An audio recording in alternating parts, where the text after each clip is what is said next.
Good morning. 7th S class. आज हम अपनी महाभारत बाल महाभारत लेसन नंबर 9 द्रोणाचार्य, हमारा पाठ नंबर 9 क्या है? द्रोणाचार्य। मैं आपकी हिंदी अध्यापिका सुरेंद्र रानी शर्मा SPM पब्लिक स्कूल से आज महाभारत के अध्याय नंबर 9वां अध्याय हमारा कौन सा है? द्रोणाचार्य। पहले हम द्रोणाचार्य के बारे में जानेंगे। कौन थे द्रोणाचार्य? द्रोणाचार्य बचपन में अपने अध्ययन के समय जब आश्रम में रहते थे तब द्रुपद के साथ उन्होंने विद्या अध्ययन किया, पढ़ाई की। द्रुपद राजा के पुत्र थे और द्रोणाचार्य एक गरीब ब्राह्मण थे। दोनों में, द्रुपद और द्रोणाचार्य में बचपन में जब साथ साथ पढ़ते तो दोस्ती होती है ना, तो दोनों में दोस्ती थी। तो द्रुपद उनको कहते थे कि जब मैं बड़ा होकर राजा बनूंगा तब तुम्हें अपना आधा राज्य दे दूंगा। जब दोनों विद्या अध्ययन करके वापस अपने अपने घर चले गए, बड़े हुए, तब द्रोणाचार्य की शादी कृपाचार्य की पुत्री से हुई और उनके एक पुत्र भी हुआ, अश्वत्थामा उनके पुत्र का नाम था। द्रोणाचार्य गरीब ब्राह्मण थे, तो उन्होंने एक बार क्या सुना कि परशुराम है जो ब्राह्मण, वो अपनी सारी संपत्ति है गरीब ब्राह्मणों को बांट रहे हैं। तो उन्होंने सोचा मैं भी अपने पुत्र और पत्नी के साथ सुखपूर्वक अपना जीवन यापन करूं, मेरे पास भी कुछ धन आ जाए, गरीबी मेरी दूर हो जाए। तब वो परशुराम जी के पास गए। जब तक वो परशुराम जी के पास पहुंचे तब तक क्या था? सारी संपत्ति धन बंट चुका था, उन्होंने सारा गरीबों में बांट दिया था। तब परशुराम जी ने कहा कि आप थोड़े लेट हो गए, देरी से पहुंचे हो, अब तो मैंने अपना सारा धन बांट दिया है, अब मेरे पास कुछ भी नहीं है। और आप चाहो तो मैं अपनी धनु विद्या और कुछ अस्त्र शस्त्र विद्या सिखा सकता हूँ, क्योंकि परशुराम जी जो ब्राह्मणों के देवता माने जाते हैं, ब्राह्मणों के परशुराम जी गुरु हैं, तो उन्होंने उनको अस्त्र शस्त्र विद्या उन्होंने क्षत्रियों को 21 बार हराया था, क्षत्रिय राजाओं को, यानी बहुत ही बलवान और बलशाली पुरुष थे परशुराम जी। तो उन्होंने कहा कि मैं तुम्हें अस्त्र शस्त्र विद्या सिखा सकता हूँ, धनुष विद्या सिखा सकता हूँ, धनुष विद्या में वो बहुत निपुण थे। तब द्रोणाचार्य जी ने कहा कि मुझे धनुष विद्या और अस्त्र शस्त्र सिखा दीजिए। तब परशुराम जी ने उनका कहना मान लिया और उनको धनु विद्या और अस्त्र शस्त्र विद्या सिखा दी। उसके बाद द्रोणाचार्य जी अपने हस्तिनापुर वापस आ गए, कृपाचार्य जी के घर रहने लगे। अब उन्होंने सोचा कि मैं धनु विद्या और अस्त्र शस्त्र विद्या सीख ली, अब मैं द्रुपद के पास जाता हूँ, शायद वहाँ से मेरे को कुछ मिल जाए। यदि आधा राज्य का बोला था द्रुपद ने, यदि वहाँ उसने आधा राज्य नहीं दिया तो कुछ ना कुछ तो देगा और मेरी गरीबी दूर हो जाएगी। अपने बचपन के मित्र के पास हम कुछ जो बचपन में बातें करते हैं कि बड़े होकर हम एक दूसरे के साथ मिलकर रहेंगे, है ना, एक दूसरे की कभी जरूरत पड़ी तो सहायता करेंगे। तो उन्होंने सोचा कि शायद मेरी गरीबी दूर हो जाए, तो मैं द्रुपद के पास जाता हूँ। अब जब द्रुपद के पास गए तो द्रुपद राजा बन चुके थे अपने पिता की मृत्यु के बाद। तो राजा द्रुपद ने जब देखा कि द्रोण आए हैं तो पहले तो उन्होंने उसको पहचाना ही नहीं। तब द्रोण ने कहा कि मित्र, आपने मुझे पहचाना नहीं, मैं आपके बचपन का दोस्त द्रोणाचार्य द्रोण हूँ। तब द्रुपद जो कि राजा बनने के घमंड में अपने आप को एक राजा समझ रहा था, घमंड उसने द्रोण को कहा कि तुम्हारा साहस कैसे हुआ एक राजा के साथ बात करने का, उसको अपना मित्र बनाने का। तो उन्होंने गर्वोक्ति कही, यानी गर्व के साथ जो बात कही, तो उससे द्रोण को बहुत बुरा लगा।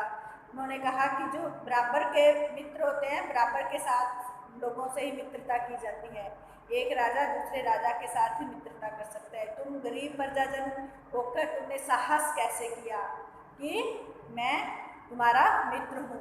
तो द्रोण को ये बात बहुत बुरी लगी। उसको मन ही मन बहुत गुस्सा आया और सोचा कि मैं एक ना एक दिन जरूर द्रोण से बदला लूँगा, द्रुपद से बदला लूँगा। ये सोचकर वो वापस आ गए, अपने हस्तिनापुर आ गए। वहाँ अपने कृपाचार्य के घर अपनी पत्नी और बेटे अश्वत्थामा के साथ रह रहे थे। तो एक दिन क्या है, पांचों पांडव जंगल में खेल रहे थे। खेलते खेलते उनकी बॉल थी, बॉल से खेल रहे थे, गेंद से खेल रहे थे, कुएं में गिर गई उनकी गेंद। और जब वो सारे झुक के देख रहे थे, युधिष्ठिर ने झुककर देखा, हाथ डालने की कोशिश की तो उनके अंगूठी थी उनकी उंगली में, वो अंगूठी भी कुएं के अंदर गिर गई। ये सारी दृश्य कौन देख रहे थे? द्रोणाचार्य देख रहे थे। उन्होंने पास में जाकर बच्चों को कहा कि क्या कर रहे हो? तो उन्होंने कहा हमारी बॉल गिर गई। वो कहते यदि मैं तुम्हारी बॉल निकाल दूँ तो? कहते आप मुझे हमें बदले में क्या दोगे? तो कहते हम कृपाचार्य के घर में आपको अच्छी सी दावत देंगे। तब उन्होंने क्या किया, निशाना साधा अपने धनुष विद्या से और एक सिख जो धनुष की तीर था वो सीधा गेंद के अंदर लगा। फिर उन्होंने एक के बाद एक तीर मारते गए, उस तीर के अंदर वो तीर लगते गए और ऊपर तक वो तीर का किनारा आ गया और उन्होंने इस तीर को उठाकर बॉल बाहर निकाल दी। सारे पांडव ये सारा दृश्य देखकर आश्चर्यचकित रह गए, उनको हैरानी हुई। ये जो पाठ है ना, मैं द्रोणाचार्य ये वाला रीड कर रही हूँ। सभी बच्चे जब रीड करोगे तो आपको समझ में आ जाएगा कि आप मैडम ने आपको ये स्टोरी सुनाई है। आप उसको अच्छे से रीड करोगे तो सारी बात समझ में आ जाएगी जो मैं आपको बता रही हूँ, सारी इस लेसन में लिखी हुई है। तब बाद में उन्होंने कहा कि युधिष्ठिर की अंगूठी भी आप निकाल दीजिए। तब युधिष्ठिर की अंगूठी निकालने के लिए भी उन्होंने एक तीर मारा, उस तीर में अंगूठी फंस गई और तीर वापस ऊपर आ गया। ये सब देखकर सारे पांडव और हैरान हुए और खुश होकर पूछने लगे कि मान्यवर आप कौन हो? तो अब उन्होंने कहा कि आप अपने भीष्म पितामह से पूछ लेना।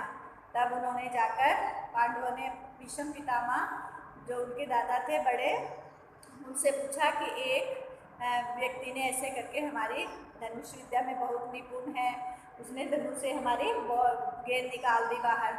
तब भीष्म पितामह समझे कि जरूर ये द्रोणाचार्य ही है। तो उन्होंने अपने सभी पांडवों को, अपने पुत्रों को कहा कि द्रोणाचार्य से धनुष विद्या सीखें। आप सभी पांडव कौरव धनुष विद्या सीखने लगे। आप सबको धनुष विद्या सिखाने के बाद द्रोणाचार्य ने उनसे, अपने शिष्यों से गुरु दक्षिणा क्या मांगी कि आप द्रुपद को हराकर और उसको बंदी बनाकर मेरे पास लाओ। तब उसको भेजा दुर्योधन को,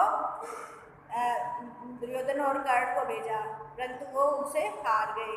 वापस द्रुपद से हारकर वापस आ गए। अब दोबारा उन्होंने अर्जुन को भेजा। अर्जुन ने द्रुपद की सारी सेना को तहस नहस करके और द्रुपद को बंदी बनाकर द्रोणाचार्य के पास ले आए। अब द्रोणाचार्य ने द्रुपद को अपने सामने देखकर कहा, डरो मत मित्र, मैंने एक मित्र के नाते तुम्हारा राज्य जीता है और मैं तुम्हें तुम्हारा आद्य राज्य देकर, क्योंकि बराबर वाले से होती है ना, बराबर वाले से मित्रता होती है। द्रुपद ने ही कहा था ना द्रोणाचार्य से, अब मैंने तुम्हारा राज्य जीत लिया, तुम तो बिना राज्य के हो गए और मेरे पास राज्य है तुम्हारा, परंतु मैं तुम्हारे साथ मित्रता नहीं कर सकता क्योंकि तुम्हारे पास अब राज्य नहीं है, परंतु मैं तुम्हें आद्य राज्य दे दूंगा। और अपने अब से मित्र हुए, परंतु उन्होंने मन में क्या सोचा, जो मन में बदले की भावना आती है तो क्या आ जाती है, घृणा आ जाती है, एक दूसरे से जेलसी आ जाती है। अब द्रुपद को उन्होंने राज्य तो दे दिया, परंतु उनमें जेलसी की भावना, ईर्ष्या की भावना, घृणा की भावना भी खत्म नहीं हुई थी। अब द्रोणाचार्य ने मन में ये कामना की कि मेरे एक ऐसा पुत्र हो। द्रुपद ने कामना की, द्रुपद के मन में घृणा आ गई ना, तो उसके मन में कामना, उसने इच्छा की कि मेरे एक ऐसा पुत्र हो जो द्रोणाचार्य से बदला ले सके और ऐसी पुत्री हो जिसकी मैं अर्जुन से शादी कर सकूं। तो द्रुपद राजा के पुत्री हुई द्रौपदी, जिसकी आगे चलकर अर्जुन के साथ शादी हुई और उसके बेटे का नाम था धृष्टद्युम्न, जिन्होंने आगे जाकर द्रोणाचार्य का वध किया। तो ये हमारे द्रोणाचार्य की कहानी थी। सभी बच्चे इसमें से छोटे छोटे क्वेश्चन बना लेना। खरे मैडम ने बनवाए हैं वैसे ही। तो लेसन बहुत अच्छा था, इसको रीड करके देखोगे तो सारे अच्छे से समझ में आ जाएगी। कुरुक्षेत्र का युद्ध हुआ था ना, रणभूमि, रणभूमि होती है, लास्ट लाइन में है कि कुरुक्षेत्र की रणभूमि में अजय द्रोणाचार्य इसी दुष्टद्युम्न के हाथों मारे गए। रणभूमि मतलब युद्ध का क्षेत्र, युद्ध भूमि। कुरुक्षेत्र का युद्ध कुरुक्षेत्र में हुआ था ना महाभारत का युद्ध। तब जब महाभारत का युद्ध हुआ लास्ट में, तब उसमें दुष्टद्युम्न जो द्रुपद का बेटा था, उसके हाथों द्रोणाचार्य मारे गए थे। और अश्वत्थामा जो आज तक जिंदा हैं, अमर है, जिनका नाम बोलते हैं आज तक अमर हैं, वो द्रोणाचार्य के पुत्र हैं। और आज भी माना जाता है कि वो अजर अमर है। आज भी जैसे हनुमान जी अजर अमर है ना, वैसे ही अश्वत्थामा अजर अमर है। तो अश्वत्थामा किसके बेटे हैं? द्रोणाचार्य के। द्रोणाचार्य किनके गुरु बने बाद में? पांडवों के, जिन्होंने धनुष विद्या सिखाई अर्जुन को। अर्जुन धनुष विद्या में बहुत निपुण है ना, जो मछली की आंख पानी में देखकर उसके तीर से निशाना साध देते थे। तो द्रोणाचार्य के गुरु कौन हुए? परशुराम जी। तो हमने ये महाभारत में आगे से आगे पढ़ते जाएंगे। तो इनकी जो छोटे छोटे क्वेश्चन है मैं बोलती जा रही हूँ। जैसे शब्दार्थ बता देती हूँ आपको इस लेसन में। पेज नंबर निकालो 16 में जैसे इसमें धनुर्विद्या सिखाने की प्रार्थना की। ऐश्वर्य में मद, मद में मत, मद मने अभिमान, मद मैंने क्या है? अभिमान, मत, ठीक है। और उन्होंने बहुत ही अच्छी पंक्तियाँ बोली हैं। ब्राह्मण तुम्हारा ये व्यवहार सज्जनोचित, सज्जनोचित मतलब सज्जन लोग जो होते हैं, अच्छे लोग जो होते हैं, उनके लिए बात उचित नहीं होती। फिर नेक्स्ट पेज 17 प्रजा दरिद्र, दरिद्र प्रजाजन, दरिद्र मतलब गरीब, दरिद्र मतलब क्या होता है? गरीब। और एक था ये रहा गर्वोक्तियाँ, गर्वोक्तियों को सुनकर, गर्व से भरी हुई बातों को, घमंड में भरा हुआ था ना द्रुपद, राजा बनने के बाद घमंड में चूर हो गया था। तो गर्व से उक्त भरी हुई बातें, गर्वोक्तियाँ, ठीक है। तो अभिमानी तो पता ही आपको, अभिमानी राजा को सबक सिखाऊंगा। सबक सिखाना मतलब सीख देनी। बचपन में उसने कहा था ना कि मैं तुम्हें अपना आधा राज्य दूंगा, तब उनको वापस उसने घमंड में आकर कहा कि तुम मेरे मित्र नहीं बन सकते हो, तो वो सबक सिखाया। और इसके बाद ये हमारी ब्राह्मण श्रेष्ठ, यानी ब्राह्मणों में सबसे श्रेष्ठ, सबसे अच्छे।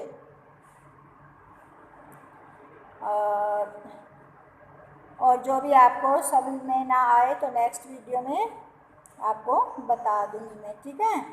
धनुर्विद्या, धनुष की विद्या। सुप्रसिद्ध मतलब फेमस, अच्छे काम के लिए जो फेमस होते हैं वो सुप्रसिद्ध। और जो बुरे काम के लिए फेमस हो जाते हैं, गलत काम करके, वो कुप्रसिद्ध, उसके आगे कु लग जाता है। और अच्छे के लिए सुप्रसिद्ध, सुप्रसिद्ध, कुप्रसिद्ध, ये ऑपोजिट है एक दूसरे के, ठीक है। आप नेक्स्ट पेज निकाल लीजिए, पेज नंबर 18। किसी प्रकार की विपत्ति की आशंका न करो। आशंका मतलब मन के अंदर कोई किसी तरह का भय, डर मत रखो कि इसने मुझको कैद कर लिया, मुझे कुछ नुकसान पहुंचाएगा। हैसियत वालों से मतलब बराबर पैसे वाले जो लोग होते हैं उनको कहते हैं हैसियत। तुम्हारी क्या हैसियत है, क्या औकात है ना, बराबर पैसे वाले। तो इस प्रकार ये आपका लेसन। एक दो इसमें डिफ़िकल्ट वर्ड जो आपको लगे मम्मा से पूछ लेना पास में बैठ के। और ये इसके बेटे का नाम याद कर लेना, द्रुपद के दुष्टदुम्न, बेटी का नाम द्रौपदी, ठीक है। और द्रोणाचार्य के पुत्र का क्या नाम था? अश्वत्थामा, उसके नीचे अंडरलाइन कर लेना। ये छोटे छोटे 10 क्वेश्चन बना लेना। फिर नेक्स्ट वीडियो में हम फिर मिलेंगे। आज हमारा द्रोणाचार्य का लेसन खत्म होता है।